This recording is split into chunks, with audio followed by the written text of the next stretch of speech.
প্রকাশ্যে চোখের সামনে থেকে গাড়ি চুরির ঘটনা ঘটেছে।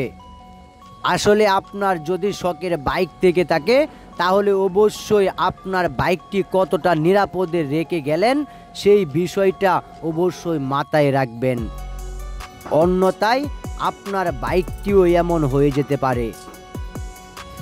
পরিস্থিতি যেমনই হোক, যদি আপনার বাইকটি এভাবে রেখে কোথাও চলে যান, সে বাইকটি যে এসে পাবেন সেটার গ্যারেন্টি নেই। তবে এসব ঘটনা এখন আমাদের সামনে, যেখানে দেখা যাচ্ছে দুজন লোক যারা আলোচনা করছেন কিভাবে বাইকটা চুরি করে পালানো যায়। আর এসব ঘটনার মধ্যেই আমাদের বাইকের সেফটিটা কতটুক সেটা নিশ্চিত করতে হবে।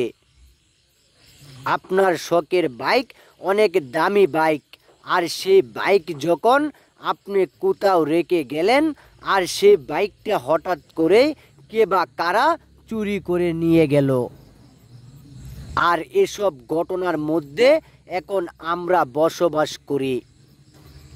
আমাদের চোখের সামনেই চুরের অবস্থান, অথচ আমরা বুঝতেই পারি না আপনাকে কে বা কারা টার্গেট করছে, কে বা কারা আপনাকে অনুসরণ করে আপনার পথ চেয়ে বসে থাকে। সেই বিষয়টা একটু খেয়াল রাখবেন, কারণ আপনার ভালো কেউই চাইবে না।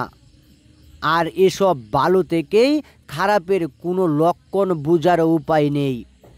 প্রকাশ্যে যখন জনতার সামনে কিংবা আশেপাশের মানুষ চলাচল, সেই মুহূর্তটায় সেই জায়গা থেকে বাইক চুরির ঘটনা ঘটিয়েছে তারা।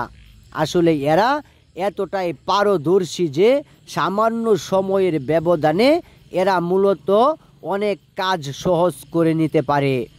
এদের পরিকল্পনা এতটাই নিখুঁত যে এরা মাত্র কয়েক সেকেন্ডের ব্যবধানে আপনার গাড়িকে হাওয়া করে দেবে। আর যখন এসব ঘটনা আমাদের সামনে ঘটে, আমরা চোখে চেয়ে দেখি, তারপরও কোনো কিছু করার নেই। আর এরা মূলত এতটাই অভিজ্ঞ যে মাত্র কয়েক সেকেন্ডে আপনার বাইকের চাবি ছাড়াই আপনার বাইক স্টার্ট সহ আনলক করে ফেলতে পারবে। এদের মধ্যেই রয়েছে একজন মেকানিক টেকনিশিয়ান যে এসব কাজ করে থাকে।